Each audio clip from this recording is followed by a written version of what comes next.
Okay. So you've heard about something known as vector field. No. Okay. So the idea here is when you look at the forces, okay, so the type of forces, we normally try to divide them into two groups. Okay. So we say, so there are contact forces and we have non-contact forces.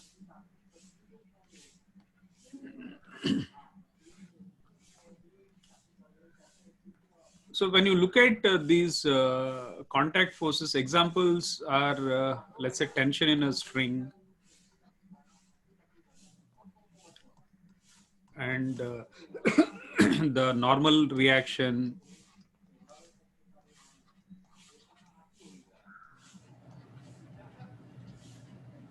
Okay. And the other thing that we saw is frictional forces. Normal reaction, you mean normal force, right? Is Normal that what? reaction is normal force, yes. Now, when it comes to non-contact type of forces, we are really looking at things like the gravitational force.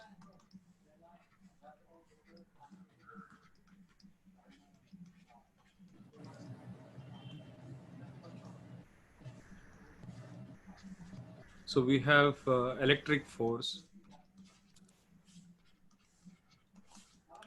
So you have magnetic force. Again, if you think deeper, Abhiram, there's no such thing as really a contact force. Why? See, I mean, if you think deeper, there is nothing really as a contact force. I mean, at a macroscopic level, yes. So these contact forces exist, the normal reaction as well as the friction. But if you think about their origins, they're actually originating at a molecular level or atomic level. It is the interaction, it is the electromagnetic forces that are getting translated into these forces of tension, normal, as well as the friction forces. But broadly, we can group them into contact and non-contact forces. So, did you understand what I'm saying here? Yeah. Yeah. But ultimately, you should understand that most of these forces are actually non-contact based. I mean, if you want to like uh, get the exact origins of these forces. But for us right now, I think contact and non-contact will do. Now, when it comes to the idea of a vector field, is these three forces are fundamental forces. If you take the gravitational force, the electrostatic force, and the magnetic force, these are fundamental forces. Okay. Yeah. Now, if I take, let's say, I have two masses. Suppose so, there is a an object of mass m, and there's another object of mass, let's say, capital M. Okay. Now, this capital M, or maybe I'll just call them as A and B, because they have mass. Okay. So there is gravitational force between them, this force of attraction. Okay. So if I take my system as A, this gets pulled by B. Okay. So this is the gravitational force we are talking about. I try to put Fg. Now these two objects are not in contact. Okay. Yeah. Yet A feels that force. So if I drop anything above the surface of the earth, such an object is under the influence of gravity, and then it feels that force applied by the earth. Okay, so that's Yeah. the non-contact force. Now, what exactly, let's say if you think about what exactly is applying force. Okay, so that is where this field idea comes into picture. Okay. I think we might have discussed this a little earlier. I'm not sure. But imagine, let's say this is the Earth, suppose.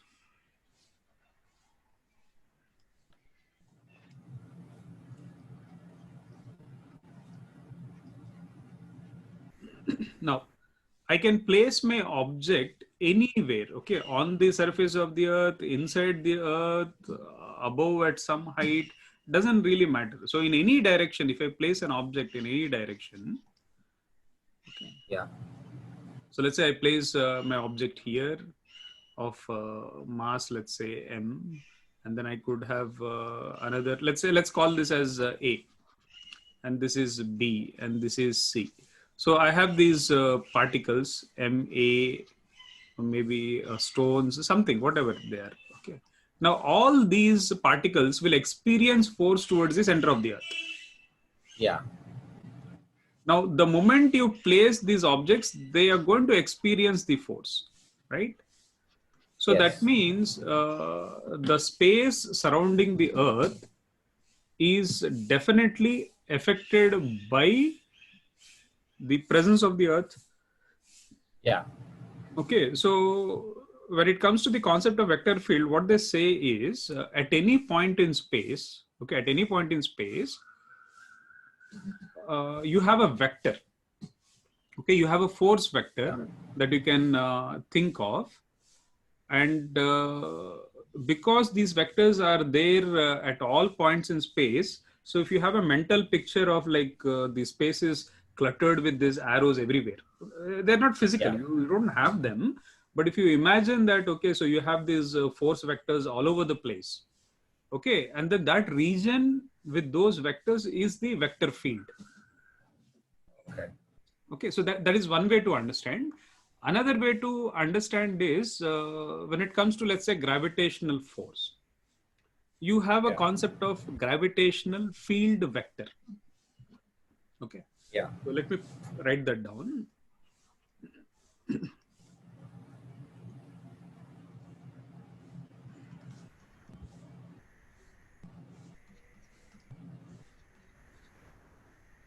Now, right now, what I want you to understand is this is nothing but, let's say, if I am having this field which is generated by the earth. Okay, so the gravitational field vector is nothing but force by earth on a unit mass.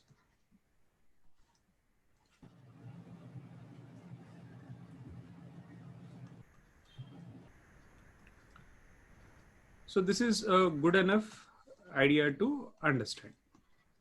So what we are trying to do is at all points surrounding the earth. Now, at all points surrounding the earth, again, keep in mind that these points could be on the surface of the earth, within earth, above earth, doesn't matter. Okay.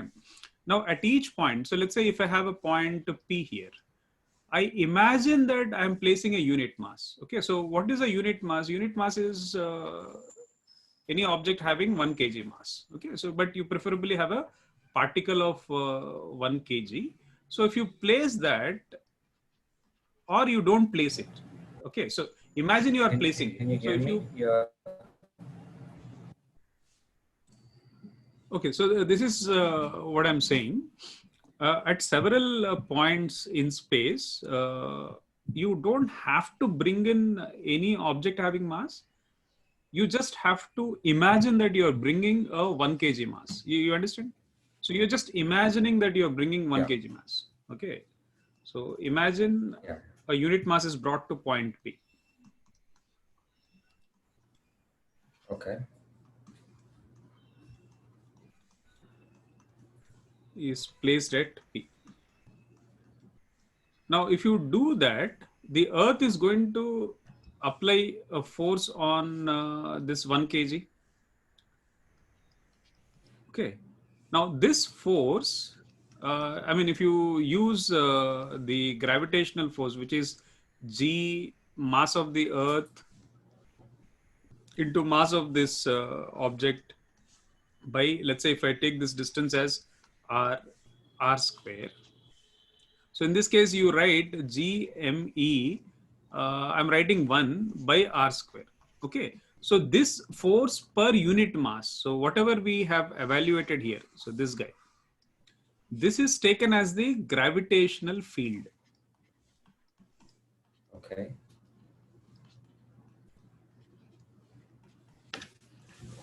Okay, so at all points in space, you can imagine this gravitational field vectors.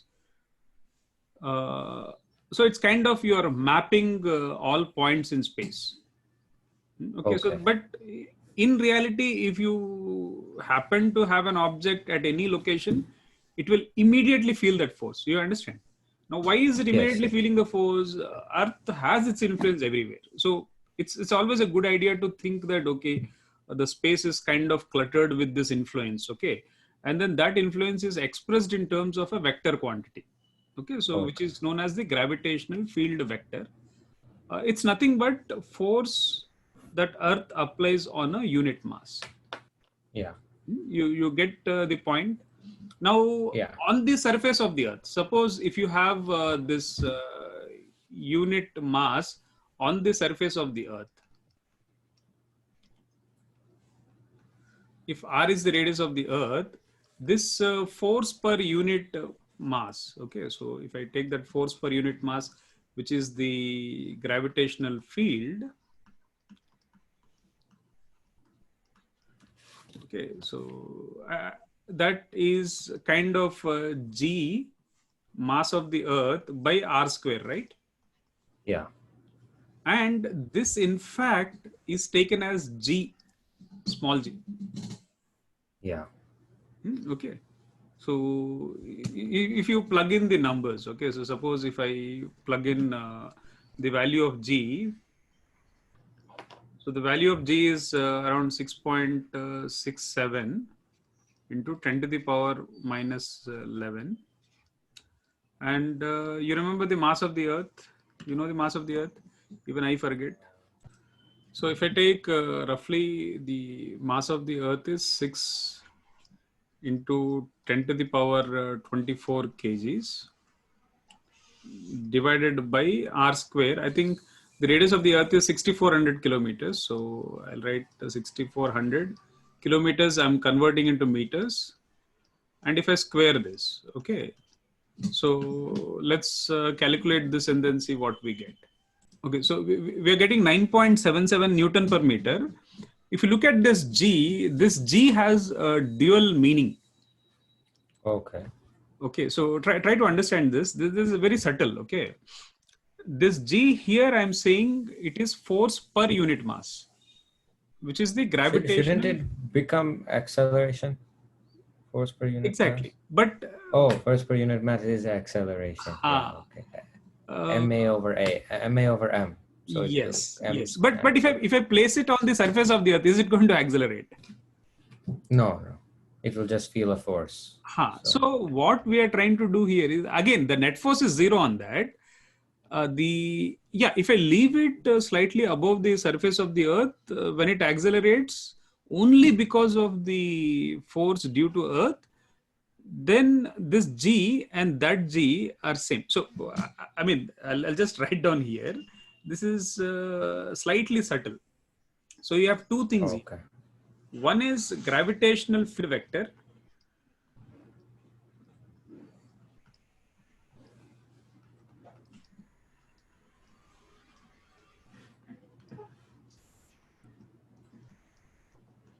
The other is acceleration due to gravity. Okay. See, acceleration due to gravity is, okay, on an object, Earth is applying force. So whatever acceleration that this object has is the acceleration due to gravity. Okay, Okay. now in the context of gravitational force, these two vectors have the same expression, same value. But you have to keep in mind that these two are two different concepts. You get the idea, Abhiram? These two different concepts. The first one, I'm using it to kind of give meaning to the space surrounding the Earth with a vector which is force per unit mass. The second one is just, okay, if Earth is the only object applying force on any object, the acceleration because of that force is acceleration due to gravity. That's why obviously so obviously we should feel less force when on top of mountains and then more force when we are in the valleys or anything like that, right? Exactly. So you're right there. Okay, so if you go away from the center of the earth, you would actually feel less force. Yeah. Okay. Now, the other fundamental forces, if you take the electrostatic force, okay, so that electrostatic force, a little like, I mean, mathematically, it is similar to the gravitational force. So, there, if you have a charged particle, so let's say there is a charged object A and another charged object B. Now, this is another example of a contact force. So, here, if I take A as the system, it would feel an electric force. Yeah. Okay, so this electric force has, let's say the distance between them is r, suppose. Yeah. This electric force is given as k product of the charges by r square. Like the gravitational force is like capital G into product of masses by r square. The electric force is some k. This is known as the Coulomb's constant multiplied by product of charges and then divided by r square. Now, Okay. here, if you look at, let's say this charge may be having mass, but if I calculate the acceleration here, what do I get? The force by mass, I'll get totally different expression. Acceleration and force per unit charge will be different here. Okay, so Yeah. and again here, this is another thing. Let me revisit here. In the context of gravitation, the force per unit mass is known as gravitational field vector. In the context Okay. of electrostatics, the force per unit charge, you have something known as force per unit charge, which is known as electric field vector. Okay. Okay, so these things I will elaborate later on, but just to keep in mind that, okay, you have something known as like field vectors, which are important to understand.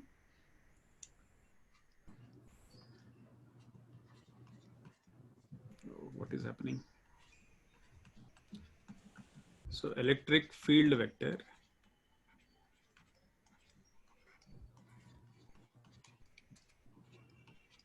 So this is electrostatic force, or you can say electric force per unit positive charge. Yeah. If you understand this, I think this is good enough. Yeah. Unit positive charge. Okay.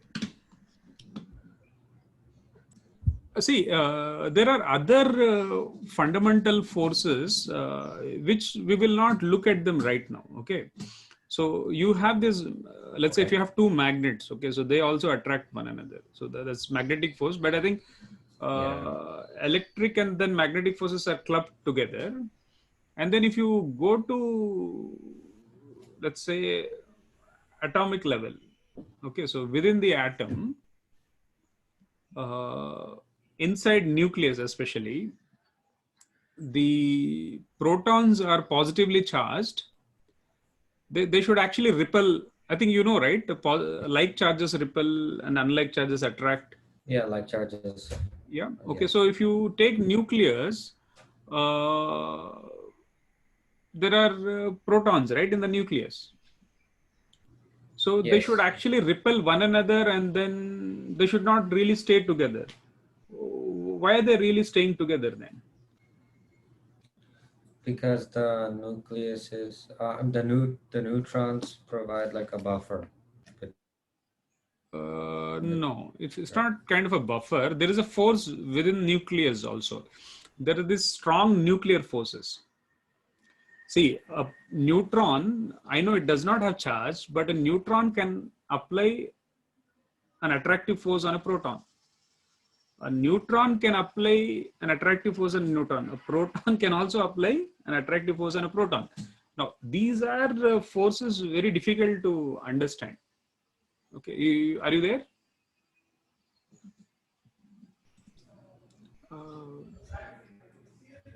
I don't know how far did you. I heard like up until the question that you asked me.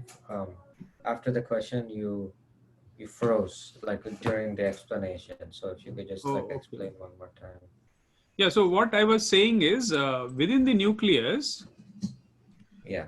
uh, let's say you have basically neutrons and protons. Okay, so if you just only keep it to that, uh, they attract one another. Okay, a proton attracts a proton, a Yeah. neutron attracts a neutron, neutron attracts a proton. Okay, so these are strong nuclear forces which are keeping the nucleus together. Okay, so that's one of the fundamental forces, but we will not be studying that. Okay, so we don't have to worry about that right now. Okay. Okay, so let me explain you this again. The gravitational field and acceleration due to gravity on, again, you understand, right? On different planets, it will be different. The values will be different. Okay. Yeah. Okay, so Aviram, I'm just going to take the example of the Earth, but you can replace Earth with any planet. Okay. Okay. So let's say if I take, let's say on the surface of the Earth, suppose. So if I imagine 1 kg mass, and then there is, if I imagine 1 kg mass here, so this distance is, let's say, r, and this is capital R. Mass of the Earth is like m sub e, suppose. Now let's call these particles as A and B. Okay, so the force applied by Earth on A is Fa. The force applied on B is Fb. Now, if you try to look at these two, okay, so if you try to look at these two, let's look at gravitational field.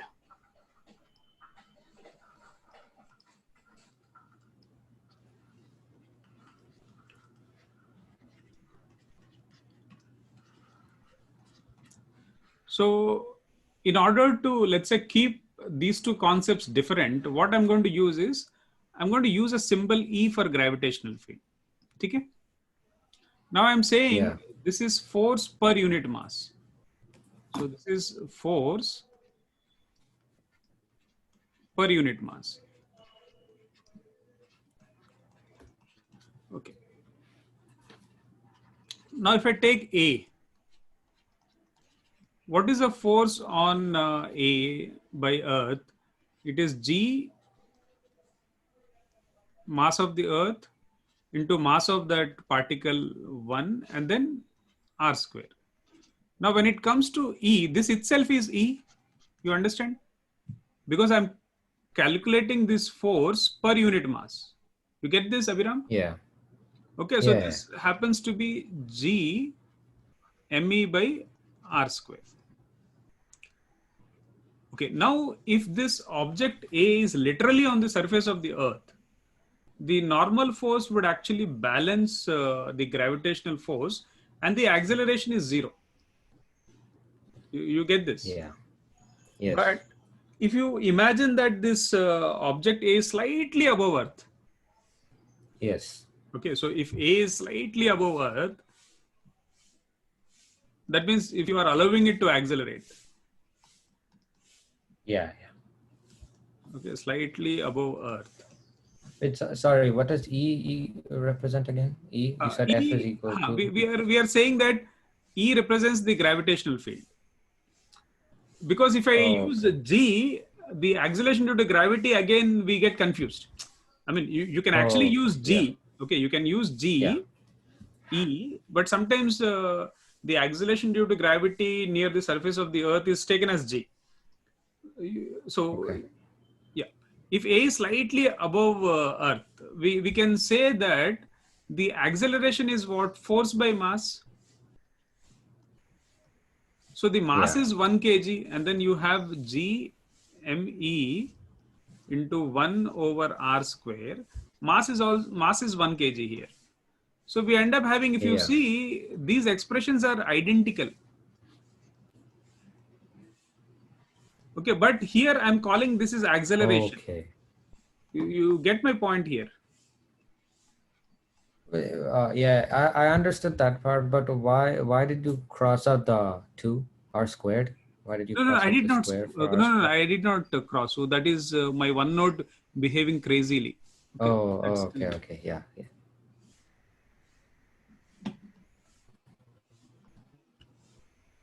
Okay, yeah, yeah. Then I understand. you understand. So again, I'm going to again repeat this idea.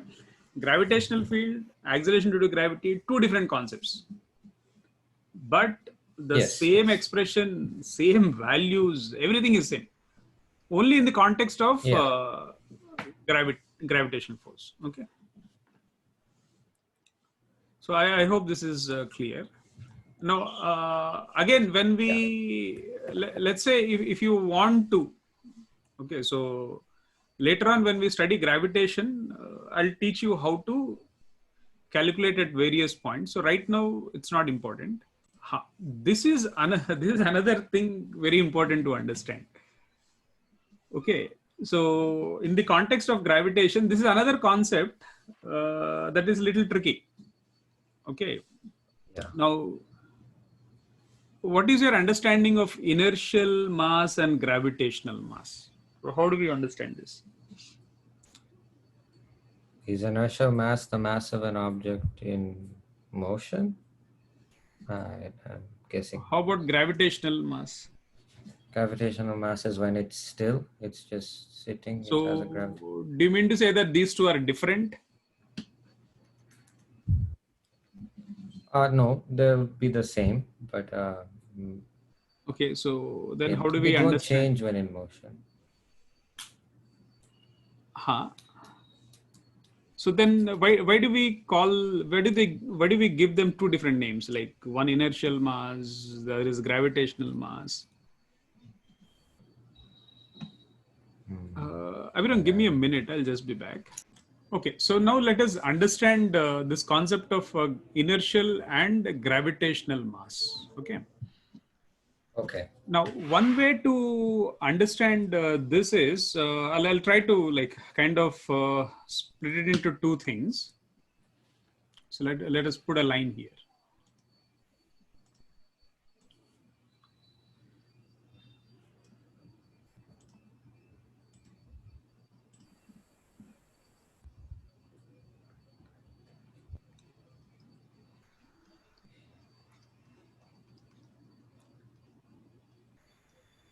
So you have something known as inertial mass, and then you have something known as gravitational mass.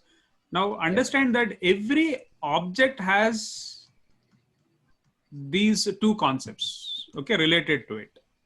So every object has this inertial and gravitational mass. So are they different inertial and so every object will have the mass should always remain constant, right? Mass of an object. Yeah, intuitively, I mean, intuitively we might say that yes. Okay, so intuitively we might say, okay, I'm looking at an object. So if I'm talking about inertial mass, and if I'm talking about gravitational mass, I'm just talking about mass, so they should have the same mass. I mean, you can argue like that, but that's only playing with the word mass, right? Abhiram, you understand what I'm saying? Okay. Yeah. Now, when it comes to inertia, what is the property of inertia? Yes. It is a resistance to change in velocity, right? See, inertia is resistance Yes. to change in velocity.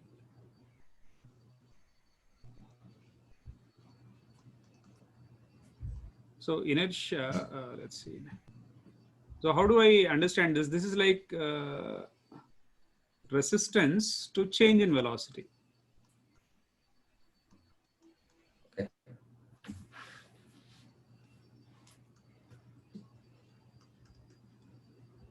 So suppose if you kick a football, okay, so its velocity changes, right? It's the magnitude, the speed changes, the direction in which the football moves changes, right? Yes. So now Yes. if you let's say, I mean, you don't do this, but let's say you kick a similar way a bowling ball, okay? Okay. Now its resistance to change in velocity is much greater. Okay, so Yes. the inertial mass is the mass which is kind of dictating that resistance to change in velocity.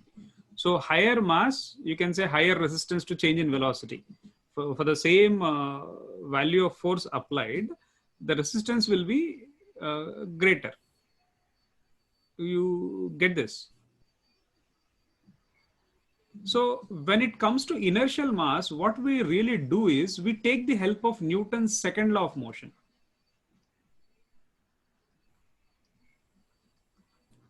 So if you're measuring inertial mass, Newton's second law of motion is used to measure inertial mass. Okay.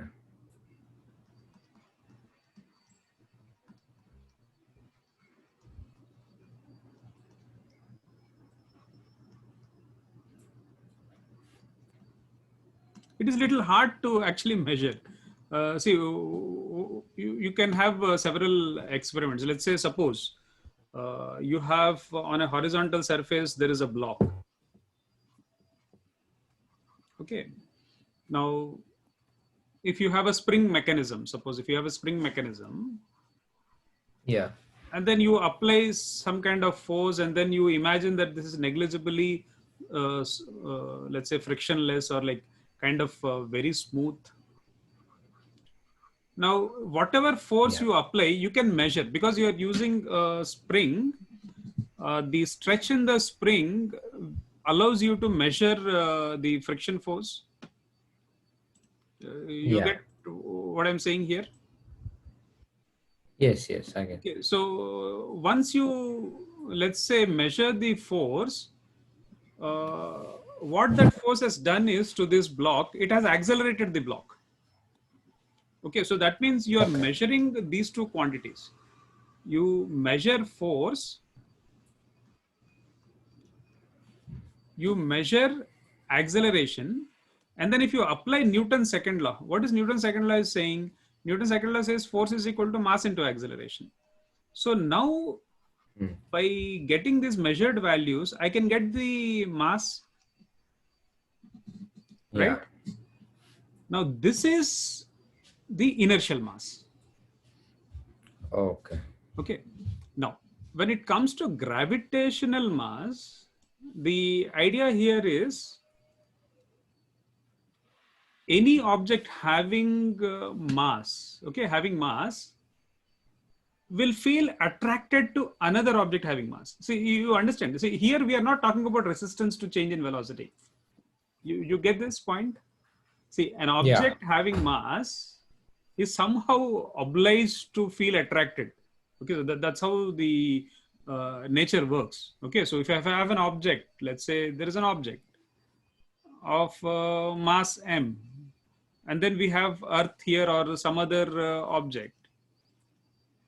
Okay, now this is getting attracted to Earth. Okay, so there is this gravitational Okay. force. So that mass is known as the gravitational mass. Now, measuring gravitational mass is actually very easy. I mean, what you can really do is you just have to figure out the force applied by the Earth, which again can be done with the help of a spring balance. So let's say if I have a vertical spring this time, Okay. and there is a block attached. So before attaching the block, that's the length of the spring. And then after attaching the block, let's say the spring stretches a little and then it is at rest, suppose. So it is rest here. So what we can do is here, Abhiram, pay attention here. The spring is applying force in the upward direction. Yes. The earth is applying force in the downward direction.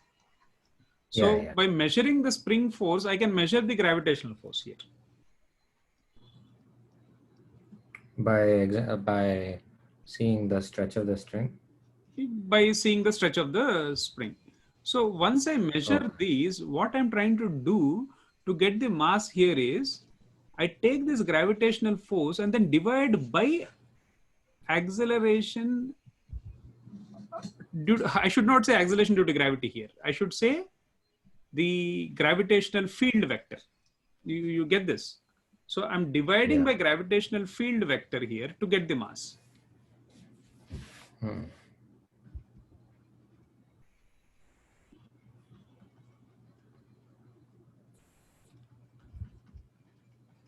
Okay, so now when you measure the gravitational mass, you can actually have the mass kept at rest. So it is kind of easier to measure gravitational mass. But when it comes to inertial mass, you have to accelerate it and then see. Okay. Okay. So you get this.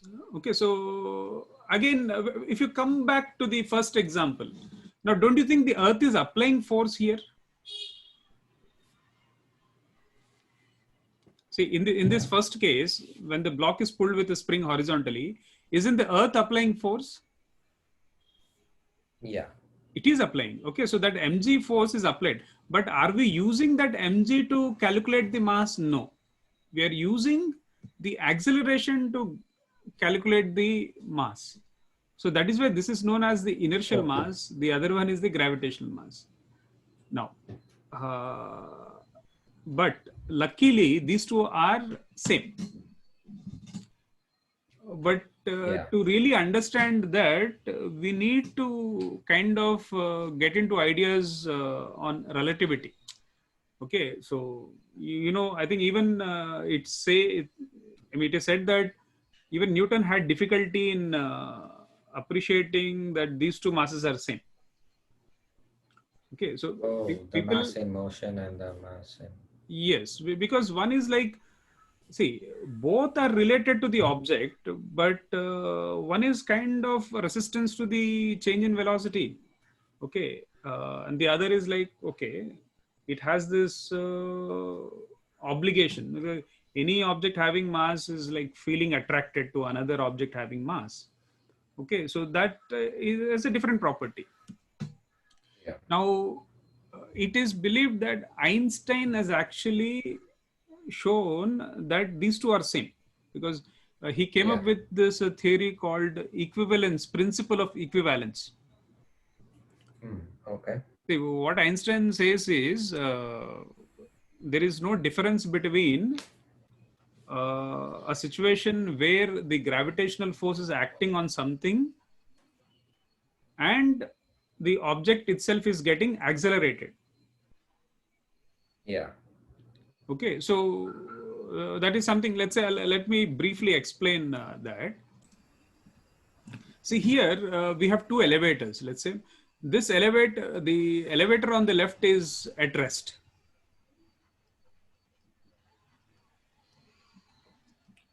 Okay, so this is ground.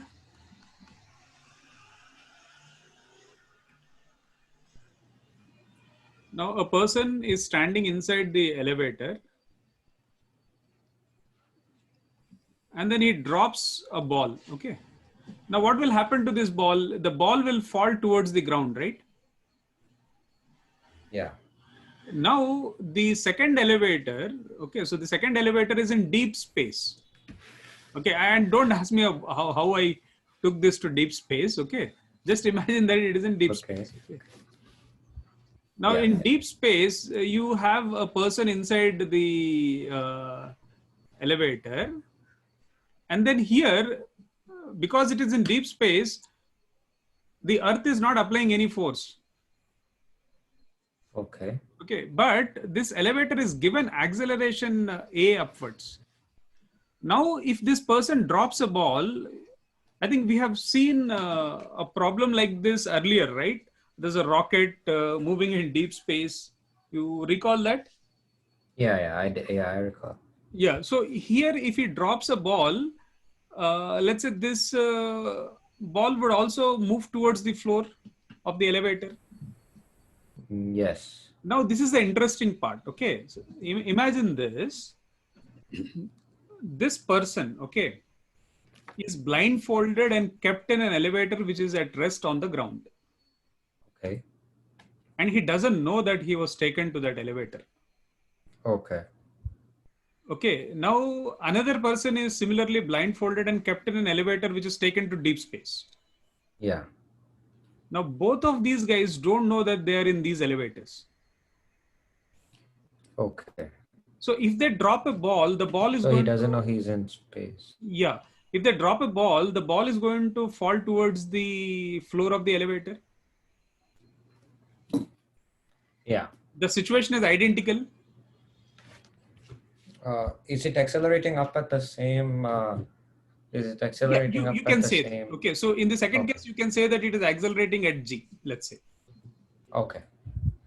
So in both the cases, let's say if you ask, let's mark them as x and y. If you ask this guy, Yeah. where are you? Okay, so he would most likely to say, because he has this Yeah. earthly experience, he would say, okay, I'm in a room or an elevator, whatever. But if you ask the other guy also, he will not Yeah. be able to say that he's in deep space. Yeah. Yeah. Okay. Maybe X is in deep space, but he's still thinking that he's in an elevator. Okay. You So get the point? both are thinking that they're in an elevator. Both are thinking. So that means the idea here is whatever the gravitational field could do, okay, you could achieve the same result by accelerating a frame when you don't have any influence from planets like Earth or anything else. So that is why Yeah. Einstein, I mean, I'm not getting into details of that, but this principle called principle of equivalence, okay,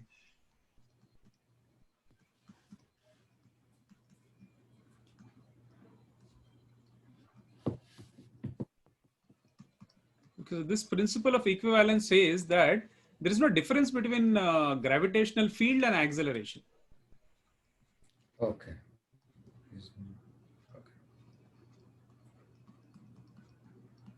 So something getting accelerated in deep space is as good as feeling the gravitational field. Yeah.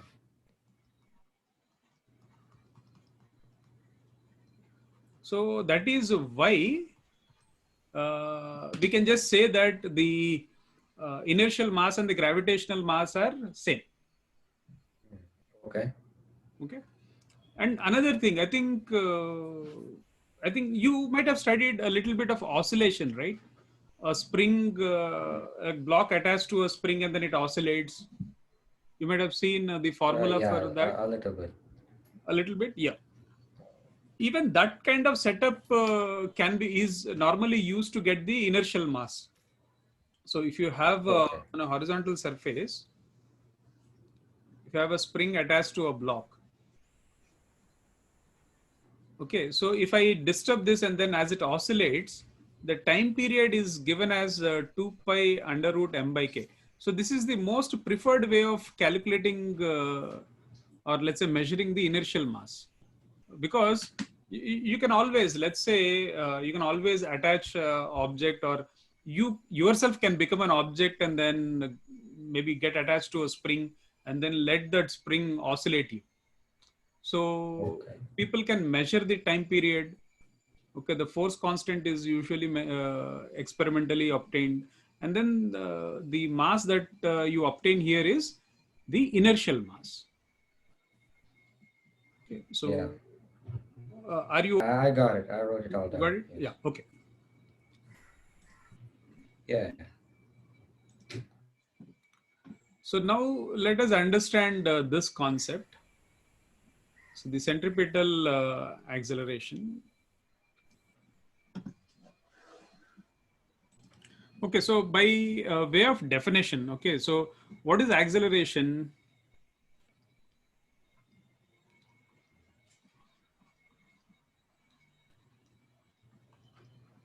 Acceleration is change in velocity over time. Okay, very good. So we are saying rate of change of velocity, right? Yeah. So if velocity changes, then you have acceleration. Now the centripetal, Yeah. I'll come to that. Centripetal is like center seeking. Okay, so this is like centripetal meaning is center seeking. So Yeah. it always points towards the center of a circle. Now, to understand centripetal acceleration, we normally try to study first something known as uniform circular motion. Yeah.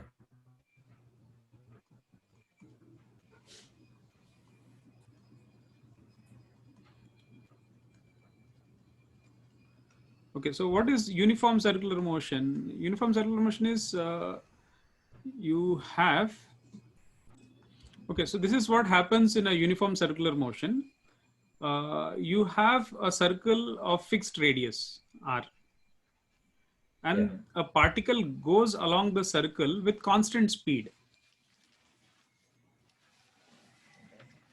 Okay, so the speed is constant here. Okay. Yeah.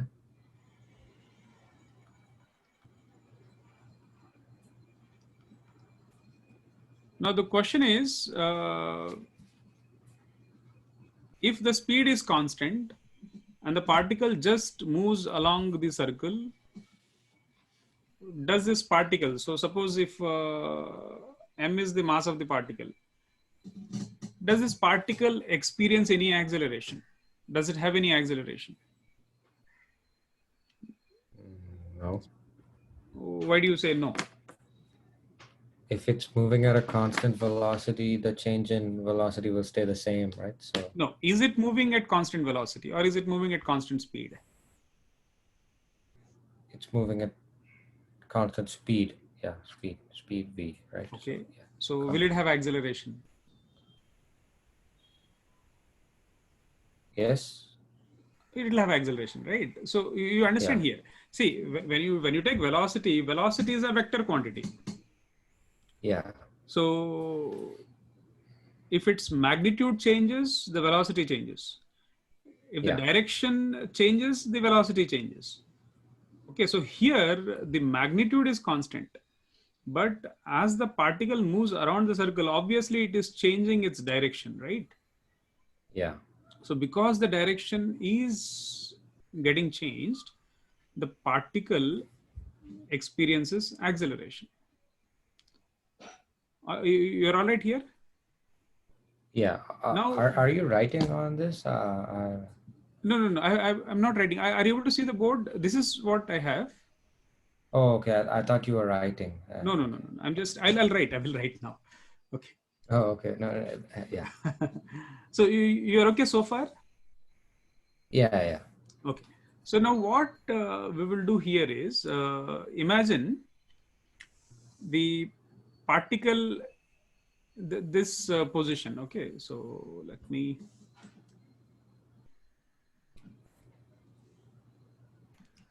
Okay. So let me take this position as time t, suppose. Okay. So this is time t. Now the particle moves to some other position. So if the speed is constant, how will the velocity change such that so that we can get an acceleration? But the direction is changing, right? See, look at this. Oh, direction. Okay. Because when the particle moves to this location, let's say I'll call this as location P, and I'm calling this location P prime, suppose. So here the speed is same, but as a vector it is pointing in a different direction. Yeah. Okay. Now that means we need to know how to calculate the change in velocity vector. Okay. Yeah.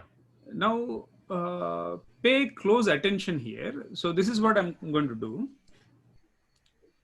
Now this velocity vector, let's say this, I'll call it as V1, suppose. So V1 was pointing in some direction like this. Yeah. Okay, now V2, let's say this vector, I'll call it as V2. V2 is pointing in some other direction, let's say this. Yeah. Now these velocities have the same magnitude. Okay, so V1, the magnitude of V1 and magnitude of V2 are same. Okay, so if I put these vertical lines, I'm getting the magnitude. So the magnitude is V, but they definitely have changed the direction. You get this, Abhiram? Yeah. Are you okay so far? Yes. Now, if you look at the change in velocity vector,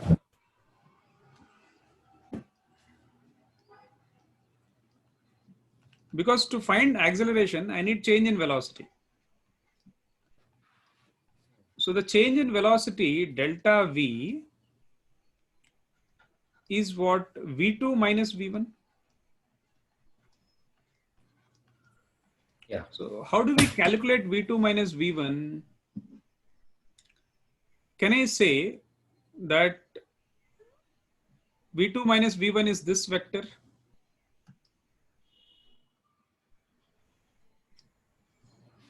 Yeah, it is that vector. Yes. Wait, isn't that V2 plus V1? V2 plus V1 or V2 minus V1? I think that is I V2 plus V1, thought right? for V2 minus So V2 minus V1 will be in which direction?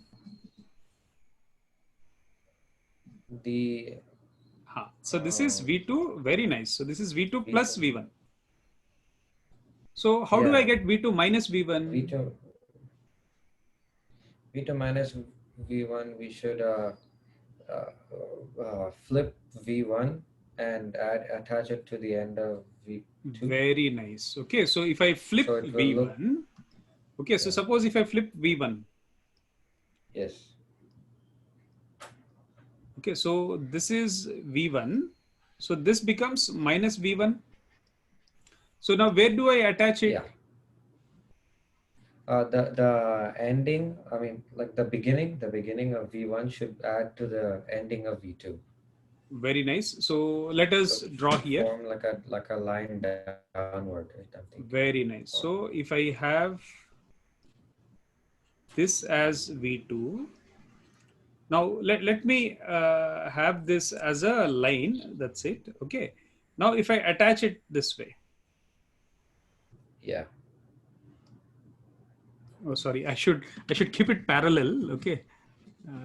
Huh. Otherwise, it's very okay. So you have to imagine that is parallel. Okay. Minus V1. So now V2 minus V1 is this vector. Yes. Yeah, so it will be a line straight down. Straight down. Okay, now we want this vector. Now tell me one thing. Do you know the angle between these two vectors?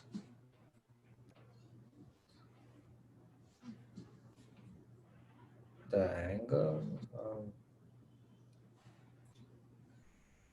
it will. Is it reflecting for the ones in the circle also, or? What is that?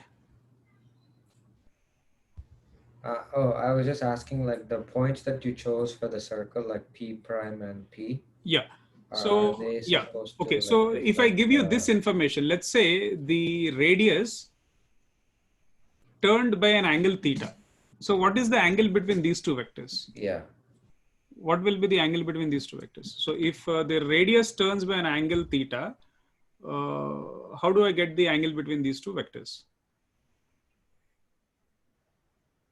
So that angle, if that's the angle theta, that means that the opposite.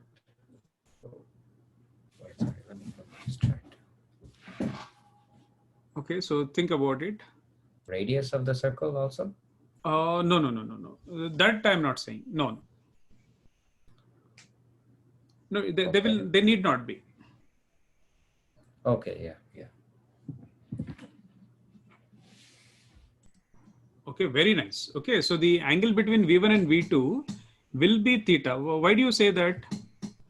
I was thinking that since those two lines, they'll both lines will be parallel, so like they'll form like a parallelogram. So I thought opposite angles will be Oh, okay, congruent, okay. right? Uh, No. hmm. Parallelogram, or maybe I'm not sure about parallelogram. Let's say, can I say that this velocity vector is always at right angles to the radius? Yeah. Yeah. So that Yeah. means Then also that it's kind works. of the radius and the velocity, they're going to move together. Yes. Yes. So because they have to maintain that 90-degree angle, if the radius turns by theta, the velocity should also turn by theta. Yeah. You get my point? Yes. Yes. Okay. Wait. So So should it not be 180 minus the 80 minus or theta? it will be theta, right?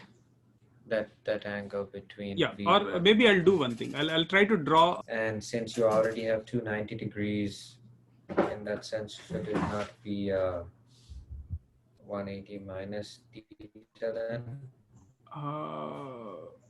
Okay. Not Makes sense, actually. but Okay. So let me show you. Okay. So let's look at this diagram. okay. Yeah. So I have a big circle here to show you that. Yeah. So Yeah. let's say C is the center, and then initially the point P, the velocity vector is this vector, let's say. So that is V1. And then later on, the particle moved to this location P prime. And the velocity vector is this. I'm showing it as V2. Okay. Now I can do one thing, right? You know, these vectors can be freely moved around, right? So I Yes. can keep it parallel and then bring it to the center. Can I do that? Yes. So it is still at right angle, and then this is V2. Now this, I'm Okay. keeping it parallel and then bringing it here. Yeah. So this is V2. You're okay? Yeah. Now, if I take this angle as theta, so recall this is 90, right? So that means this angle is how much? 90 minus theta. And then this is 90. So that means this angle is also theta. Are you getting this? Oh, okay. Yeah. Okay. Yeah. Now, oh, sorry, I should say this is V1, not V2. You get that? That is V1. Yeah. Now, if you look at this, let's look at this diagram here again.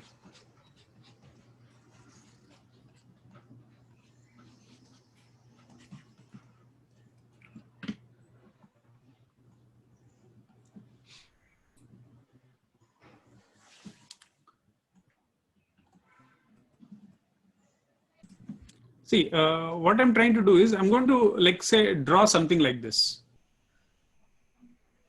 I'm going to draw, let's say, this point C. I'm going to take this as V1 vector and this as V2 vector.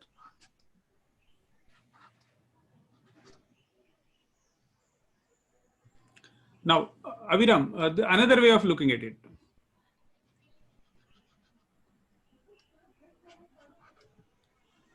Can I say this is V2 minus V1 if it points from left to right?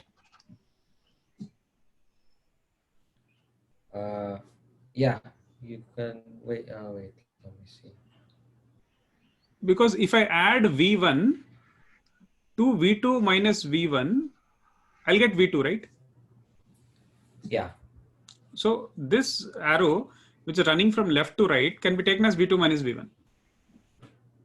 Yes. Okay. Now this angle with our discussion is theta.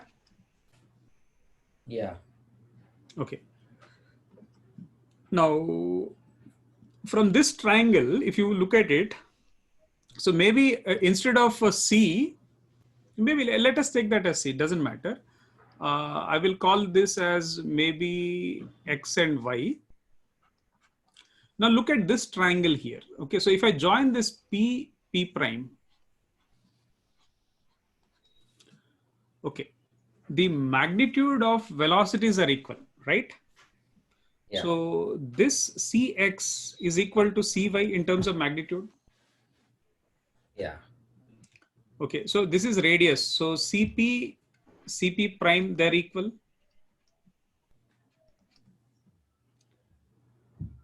CP and CP prime. Yeah, Yeah. they're equal. Yes. Okay, so from a geometry standpoint of view, can I say the triangle CXY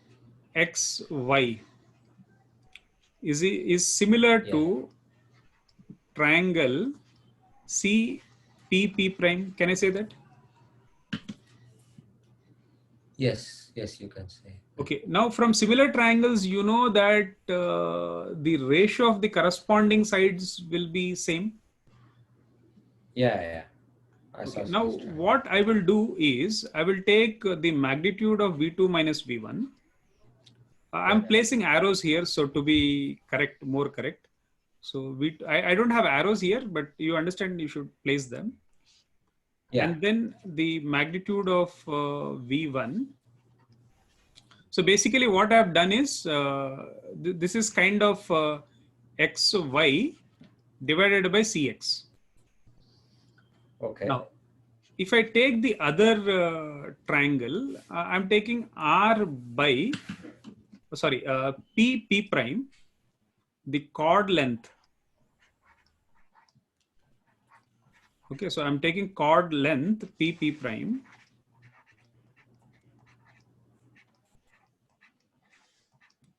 And divide by R. Do you understand this so far? Abhiram, are you okay here? Yeah? Yeah. Okay. Yeah. Now the change in velocity, the magnitude of change in velocity.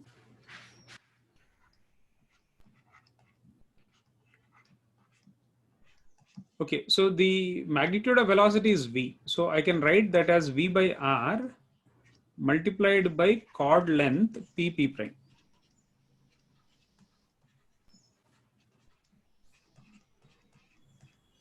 Okay. Now to get the average acceleration. So how do we get this? This is like change in velocity, right?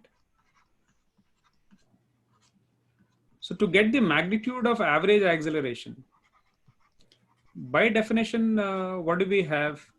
That is change in velocity vector divided by time taken. Yeah. So we end up having V by R into this chord length P prime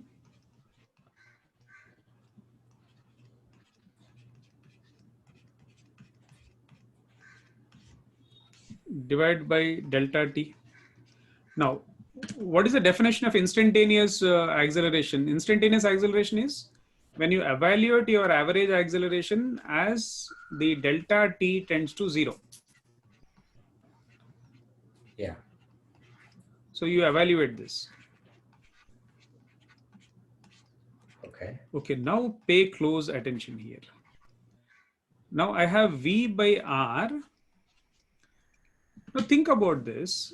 When your time is very, very small, can I say that P and P prime are neighboring points? Can I say that? By neighboring points, what do you mean exactly? Okay, so what do I mean by that is, if delta T is very, very small, the P prime would be somewhere here, right? Yeah. Because the particle has started here. I've drawn this large arc to show you things more clearly. But if delta T, the time interval is really small, okay? So here, this is time T. and here it is t plus delta t.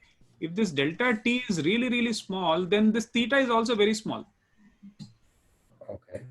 So then P and P prime are neighboring points. You understand? Yeah, yeah. Now, in that case, can I say that there will be no difference between the arc length and the chord length? Okay, if this angle is becoming smaller, do you see any difference between the arc length and the chord length?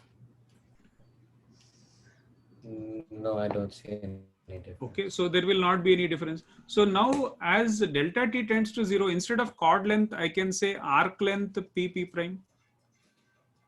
Yeah.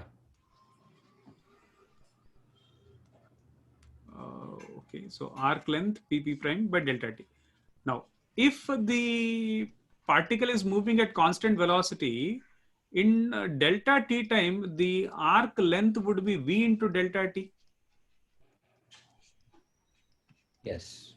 So this delta t is close to 0, but not 0. So I can ignore that. Yeah. So what is the acceleration that we are getting here? We're getting v square over r. You understand? Yep. That is the magnitude of the acceleration experienced by a particle moving around a circle Around a circle. Okay. when So the speed centripetal is constant. acceleration, right? When the speed is constant. Okay.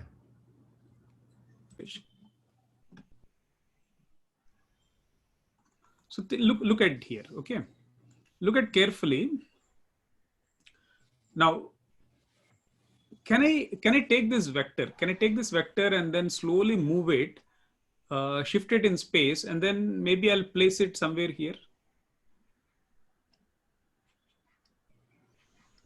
You understand that? I've shifted this vector parallelly and then placed it here at the initial position. Now, what is V2 minus V1? V2 minus V1 is the vector running from the tip of V1 to tip of V2. So this is V2 minus V1. Yeah. Delta V. Now think about this. So this angle is theta. Yeah. Now as delta t tends to 0, this theta becomes very, very small. Yeah. Okay. Yeah, it does. Yes. Now, this is might look like a crazy idea, but it is not a crazy idea. See, when theta tends to 0, okay, when theta tends to 0, you are about to collapse a triangle. Yeah. So this angle will become close to 90 degrees. Yeah. This angle becomes close to 90 degrees.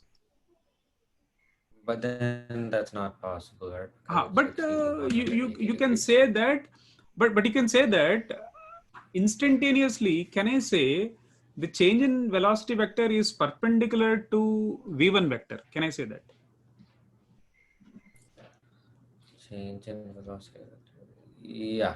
Yes, as let's say theta tends to 0, the change in velocity vector is definitely perpendicular to velocity vector. I can say that. Yeah.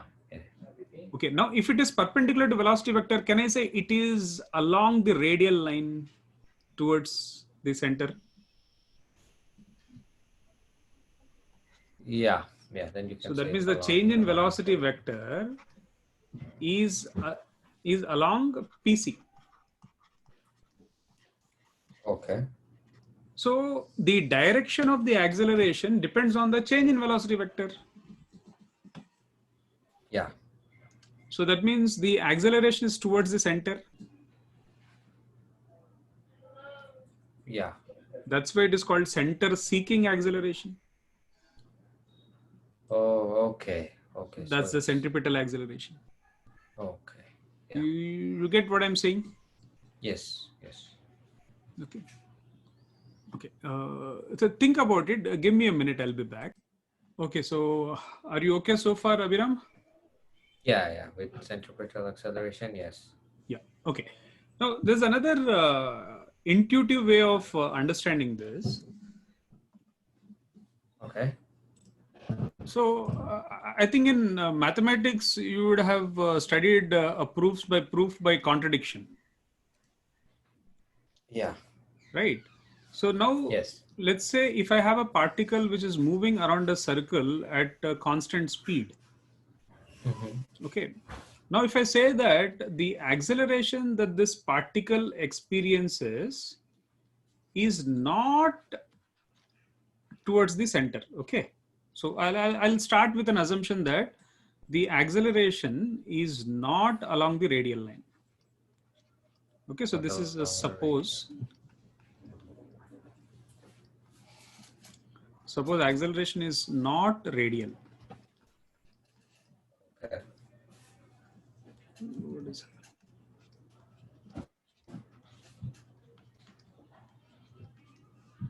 So that means it will be pointing in some direction other than radial.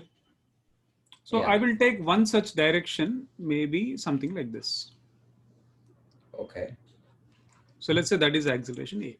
Now what I will do is I will try to break this into two components. One along the radial line, let's call that as AR. One along the tangential line, let's call that as AT. Now this tangential acceleration will change the magnitude of speed. Yeah, it will.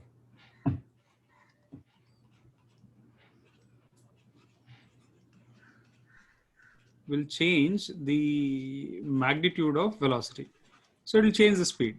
So if it changes the magnitude of velocity, then do we have uniform circular motion? Will the particle continue to move with constant speed? No, right? No, yeah. No. So that means it is contradiction. So that means you cannot have any component along the tangential. Yeah. Then It contradicts the fact that the particle is in uniform circular motion, right? Yeah, yeah. It contradicts UCM.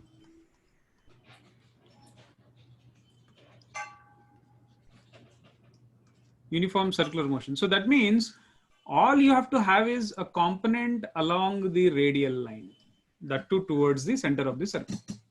You cannot have this scenario. Are you with me? Yeah, yeah. Huh. Now there is a possibility. The particle is moving around a circle, but maybe changing with changing speed. Okay, in such a scenario, it can have this tangential acceleration in addition to the radial acceleration, or the radial acceleration and the centripetal acceleration are one and the same. Again, radial, we might say it could be away from the center of the circle. The radial acceleration, if it is towards the center of the circle, we call it as centripetal acceleration. Are you okay so far? Yeah. Now the next interesting thing. The acceleration is always because of forces, right? Yeah. So that means even when a particle moves at constant speed along the circle, there must be forces acting on the particle. Okay, so if you take a look at Newton's second law, what does Newton's second law say? Force is equal to mass into acceleration. Yes, so the net force acting on a particle is mass into acceleration. Yeah. Now we are saying that this centripetal acceleration is towards the center of the circle. Yeah. So that means this net force should be towards the center of the circle. Yes.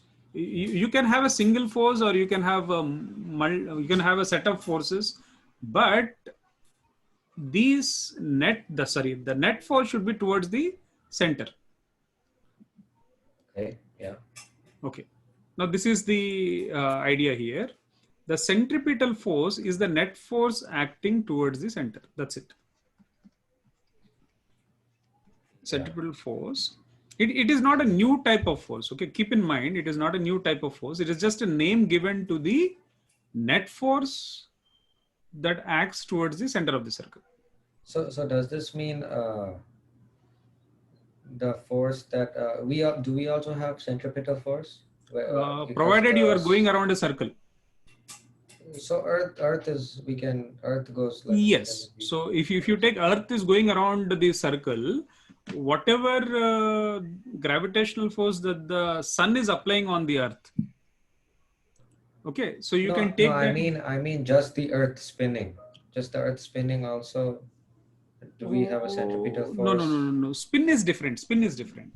See here, spin is like rotation, right? Yeah.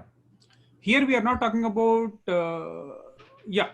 If you think about that spin, and then Yeah. you moving around a circle wherever you are,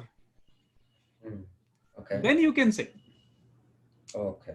Okay, but I'm not getting into that kind of thing. What we are saying is a particle is moving around a circle, literally. Okay. Okay, so let's say if you take the moon going around the earth or the earth going Yeah. around the sun. Now, when you think about such large distances, the earth, the sun, and the moon, they can be treated as particles. Okay. Okay, so now there Yeah. is a center, okay, towards Yeah. which the net force acts. So Oh. such net force is taken as the centripetal force. Oh. I was just trying to see along with gravitational force if there's a centripetal force that acts upon. No, not like that, not like that. It is not like that is what I'm saying. Okay, let me write this here. So this is Okay. usually misunderstood. This is the net force toward the center. Okay. Yeah.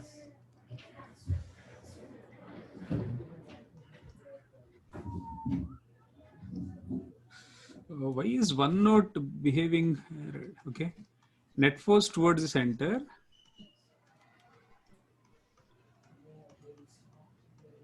Okay, now when is this applicable? When a particle is moving around a circle. Yeah. Okay. Okay. On the particle moving around a circle.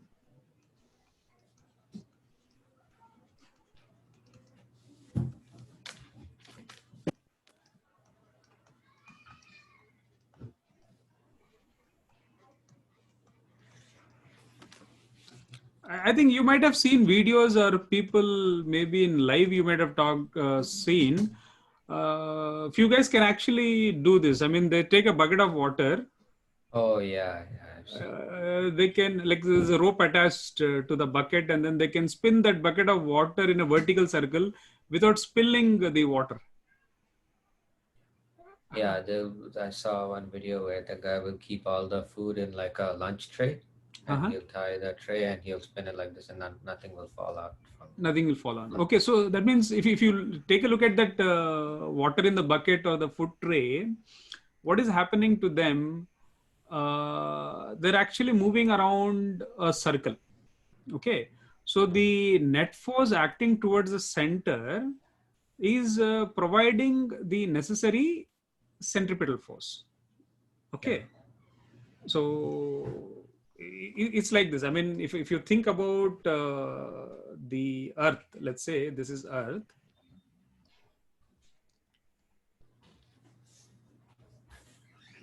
and the moon is going around the earth.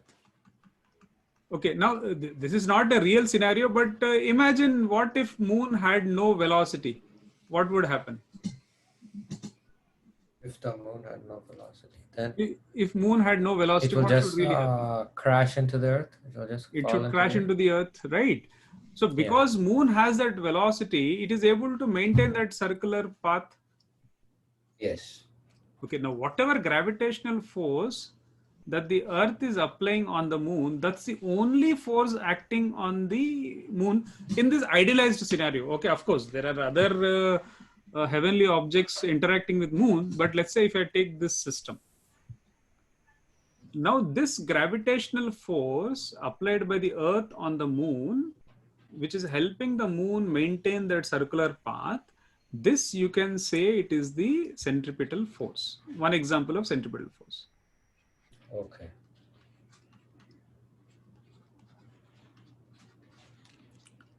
You like joy rides, Uh, roller like coasters. the loop or something like that. I mean, Yeah. Yeah. you like them? I mean, they take you. You sit in a cart and then the cart is taken.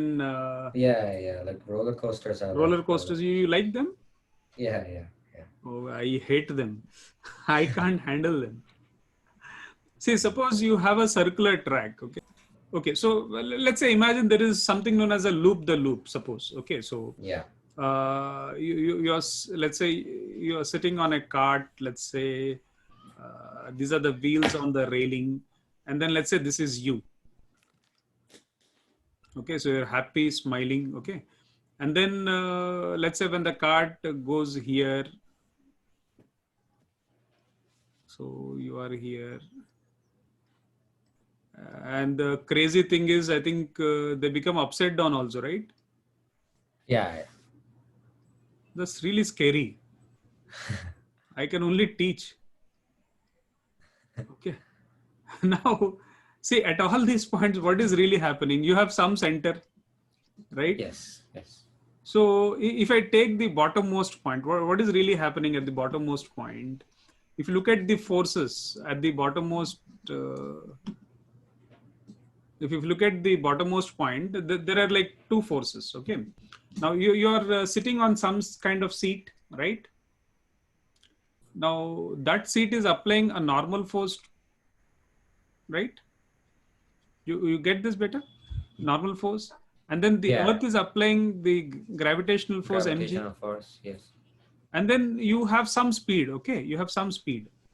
Now, if I look at the net force towards the center, okay, what is the net force towards the center? The normal minus mg. Now, this combination, okay, so normal minus mg, this collectively is known as centripetal force. Okay. Okay, so the idea here is what I'm trying to draw your attention to is centripetal force is not a new force. It's not a new type of force. Yeah. Like you have this normal force, you have gravitational force, you have electrostatic force, you have tension force, the spring force. Centripetal force is not any of forces like that. It is just a name given to the net force towards the center of the circle. It could be made up of all these forces. Okay. Yeah. You get the point? Okay, it's not a new force.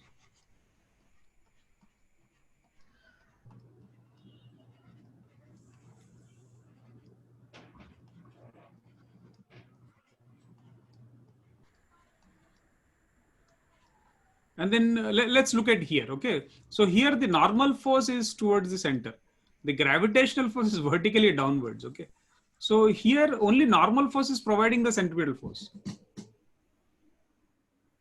Are you with me, Aviram? Yeah.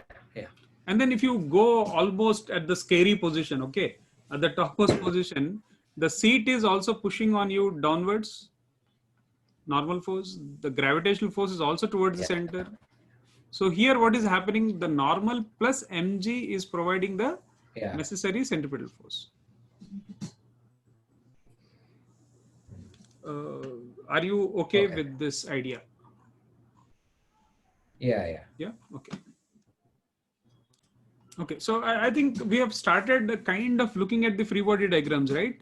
For object, now it says free body diagrams for objects in uniform circular motion. Okay. Now, one example we have already started looking at is that loop the loop. Okay. So if I take loop the loop, okay. So I think after this discussion, we can take a break. So if I look at this scenario again, okay, so because we want to understand the free body diagram for objects in uniform circular motion. So uniform circular motion, what are we saying? Let's say this person, this rider, let's say he is moving at constant speed, suppose. Okay, so in this particular example, we have shown that there are several forces. At the bottommost point, the normal is towards the center and mg is away from the center. At this mid position, the normal is towards the center, but mg is at right angles to the normal. Okay, so at the top, at the topmost point, both normal and mg are towards the center. So if I take at these three positions, so let's say suppose I call this position as P and this is Q and this is R. So those diagrams actually kind of Yeah. represent the free body diagrams. So at P, if I apply Newton's second law, I can say normal minus mg, provided it is moving at the constant speed, should be equal to mv square over r. Remember, v square over r is the Yeah. acceleration. So now if I look at q, the normal is simply mv square over r.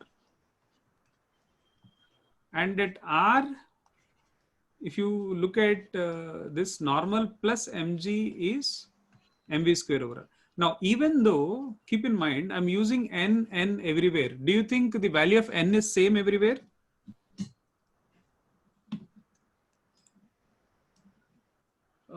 Abhiram, is the value of n same everywhere? The value of n, yeah, the value, yes. Yes. No, it is not same. Okay, so Because- I'll have to call them as different n1 and to look at how they are evaluated. Na? See, the normal at the bottom is greater. Yeah. It will be less. It will Yes. be less as it goes up. And then, Less as it goes up. Very good. Because as it goes up, what is happening? The can you gravity, say, a component of the gravity begins to act towards the center of the circle, and then it is helping the rider maintain the circular path.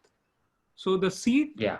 can do lesser work, but when at the bottom of the track, the seat has to do the work. Now, you heard about something known as a turkey twist? Turkey twist. Yeah, I think after the class, it would be fun to watch it on YouTube actually. After today's class, you search for such videos. It's called a turkey twist. I'll explain what happens there, okay? So let's say kids enter a cylindrical room, okay? So they kind of enter a cylindrical room Yeah. through a door. And then all these kids are standing against the cylindrical wall. All right. Okay. And this cylindrical room is a kind of a container. It's kind of a box which can be rotated about a central axis. So now this cylindrical room begins to rotate. Now, as the moment it picks up, let's say a minimum speed, what they do is they were standing on a platform. That platform goes down. So now there is nothing beneath their legs. Oh. Okay, so now what is really happening is the normal force coming from the wall is helping them maintain the circle. Okay, so they all they'll be pushed up against the walls of the cylinder? Yes. So the idea here is the normal force. I mean, at certain speeds, it is the second Q-like situation. Okay, so the second this thing. Okay, so you can just imagine that. Let's say if you imagine this circle coming out of the board, it is almost like a scenario like that. So the normal force would provide friction force in the upward direction. Okay, the cylindrical wall would provide, okay, so there is certain friction between their fabric of the cloth that they're wearing and the wall. So that friction force will balance their weight. So they're able to stay at that position. But yeah, they will all be screaming as soon as the platform beneath their legs moves away. It's fun to watch. Okay, so watch that. So that's another application of circular motion. So I think all these joy rides are kind of applications of circular motion. Okay, so may not be uniform circular motion. Definitely the speeds change. Okay, Abhiram, this is what I want you to do. The next class, see, gravitation and a lot of applications of circular motion. So tomorrow I will try to spend time on solving problems related to circular motion. Okay, and then wherever the gravitational force is acting as a centripetal force, we will also take a look at such examples. Okay. And then maybe the following week, maybe we will try to look at work and energy.